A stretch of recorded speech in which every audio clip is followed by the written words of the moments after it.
What's going on, everyone? So yesterday, the Milwaukee Bucks absolutely sold against Sacramento Kings. I mean, it was embarrassing. Giannis did everything he could to try to win that game. Damian Lillard was 2 of 12 from the field, 1 of 6 from 3, only had 10 points, 5 of which came from the foul line. And this is a guy that Milwaukee traded everything that they have left to go get. He was supposed to be the second guy. Damian Lillard has just not been Damian Lillard this year. And Miami kind of dodged a bullet in that regard. But that's not what this is about, right? Because this is a Laker channel talking about the Lakers here. But it is very frustrating that Milwaukee sold because the Lakers really needed Milwaukee to get that done, get that win, right? That gave the Lakers half a game. And then if the Lakers handled business against the Sacramento Kings, all of a sudden the Lakers would be right there. Only need to win one more game than Sacramento the rest of the way, and the Lakers would be in perfect shape, perfect position. Instead, Milwaukee put us in a very tough situation because now the Lakers are essentially 3 games back. If you look at the standings, you'll see, hey, Tyler, what do you mean 3 games back? The Lakers are 9.5 games back. Sacramento is 7.5 games back. That's only 2 games.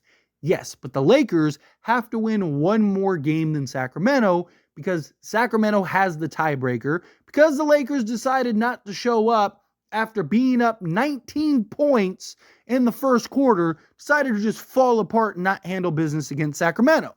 So now if the Lakers beat Sacramento, they would get a full game on Sac, which would make them 1 game back of Sacramento. But if they finish with the same record, guess who has the tiebreaker and leapfrogs the Lakers? Sacramento does. So the Lakers are just continuing to fall behind the 8 ball, but you have to beat Sacramento. We also could really use the Golden State Warriors to beat the Dallas Mavericks. Now, of course, Steph Curry is scheduled to return against the Lakers on Friday, but he's not going to return against the Dallas Mavericks. So Dallas is an 8-point favorite, but the Warriors still have firepower. The Warriors still have pieces. The Warriors still could make this game very interesting. Hopefully they do. And hopefully they pull out a win over the Dallas Mavericks. The Lakers could really use that. But the Lakers need to do their job. Anthony Davis is 0-9 against Sabonis. 0-9. That is completely unacceptable. Completely uncalled for. This is Anthony Davis's moment to prove the naysayers wrong. Did a whole video diving into Anthony Davis and the matchup against Sabonis. Check that video out if you haven't checked it out already. But Anthony Davis, we need to see him be aggressive. We need to see him dominate. He's coming off of a monster stat line, 27-25, right? 5 assists, 5 blocks, 3 steals, or 7 steals, 3 blocks. Like, the guy did everything. I'm not asking him to do that. I don't need him to have some crazy, insane stat line, historically breaking stat line, but I need to see him be at least Anthony Davis. 25 points, 12 rebounds, a handful of assists, couple blocks, couple steals, right? I need to see that. I need Anthony Davis. I need to watch this game and win or lose, be like, it wasn't because of Anthony Davis, right? If we lost, we didn't lose because Anthony Davis didn't show up. And if we won, I want to be able to be like, that's the Anthony Davis. We won this because of AD. Now, obviously, it would be nice if D'Lo goes off for 40 or something. But I want to be able to look at AD and go, man, like that was what we need, right? To me, this needs to be a statement game for AD. He needs to start changing the narrative. 0-9, if this was, a 5-4 matchup, right? And it's just like, Sacramento, they just seem to have our number, especially in certain areas with the guard possession. Like, okay. But 0-9, the disrespect is ridiculous. And Anthony Davis is just, okay with that? You're going to go, 0-10? No way. Like, that's Anthony Davis needs to take this personal. We need to see the aggression, the physicality, the domination of that Timberwolves game. It wasn't even that he put up a great stat line. Obviously, he was going up against Naz Reid and Garza. Like, I get that. But he's also done a really good job. Like, you look up his stat line against Rudy Gobert, he's usually dominated that matchup, right? Like, it's Sabonis and Jokic are the two guys that Anthony Davis has the most issues with, which again, I understand.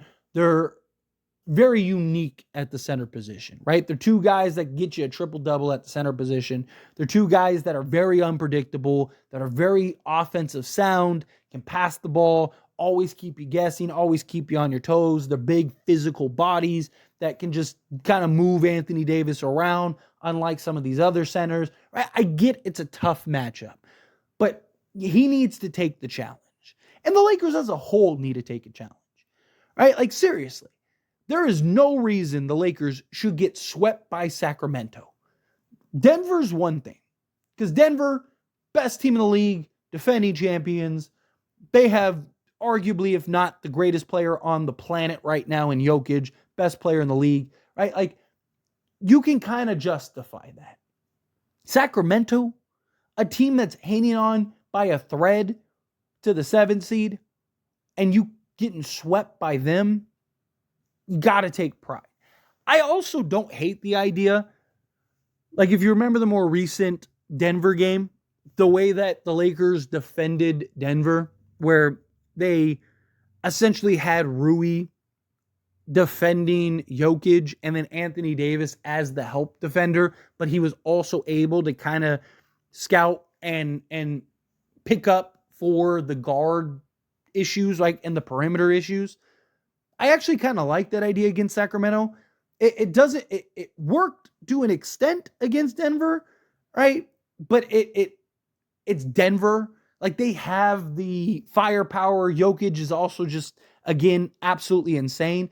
Sabonis is like a poor man's Jokic. Like, Sacramento in a lot of ways is like a poor man's Denver. So I actually think that defensive strategy, right? Like, I actually think that game plan is not terrible, right? Where basically you have Rui defending Sabonis, Anthony Davis kind of in that like 4-5 spot, and then LeBron out on the perimeter. I don't hate that, but you got to do something, right? And you got to if you have to put Anthony Davis in a position to where he doesn't have to necessarily match up against Sabonis so that way he can look better, then you got to do it. You got to build his confidence against this team, right? Like, but to me, I like it because a bigger problem than Sabonis is a problem, obviously, but a bigger problem is just the guard play. De'Aaron Fox and Malik Monk got whatever they wanted on the defensive side, or on the offensive side against our defense. So to me, it's kind of like, okay, well, can you throw Rui on Sabonis, have AD kind of be that help defender so he can help defend out on the perimeter, but also kind of be that weak side help and blind side defender on like Sabonis and just kind of protect the paint, patrol the paint, stop De'Aaron Fox and Malik Monk from just driving to the basket at will, kind of force them into more jump shots. That would be nice. Also, that would allow LeBron kind of out on the perimeter to kind of help with the rebounding. Rui also could help with the rebounding, help box out Sabonis. Like, I do like that type of lineup. I do like that type of setup for them. But I need to, regardless, I need to see the Lakers take pride in this. This might be the most important game of the season for them. Again, given the circumstances. You lose this game, now you're 2.5 games back. Like, the likelihood of you getting the 7th seed is now more and more unlikely, and you're just moving farther and further away from Sacramento.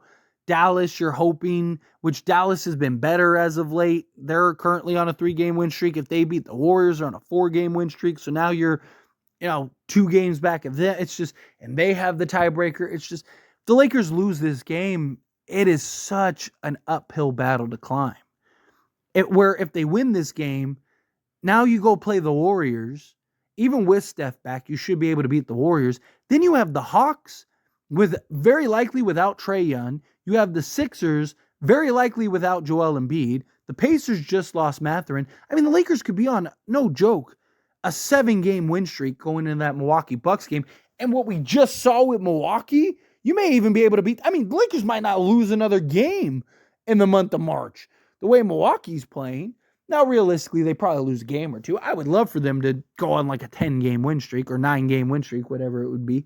But regardless, you got to do your job. One game at a time, handle business, go beat Sacramento, and let's start righting the ship here a little bit. Let's get a full game on them, right? You hope the Warriors handle business against the Mavs, because look, the Warriors need to pull off some wins also, right? So all of a sudden we're in good shape. But anyway, as always, this is a discussion. I pass the question on to you. Let me know your thoughts and opinions down in the comments below. What do you think? How do you feel? Do you think that the Lakers handle business? Do you think that the Lakers get the win? Do you have concerns that they don't? Now, do you think that it's just a bad matchup for the Lakers? Sabonis is too much for Anthony Davis. Again, I mean, I can't really argue that, right? He's 9-0 against them, so it's rough. But anyway, again, how do you feel? What your thoughts are? Let me know down in the comments. That being said, if you haven't liked this video, hit that like button. Helps me a lot. Helps me enjoy these types of videos, and I truly appreciate it. Not subscribed to the channel, hit that subscribe button. Turn on the bell notifications.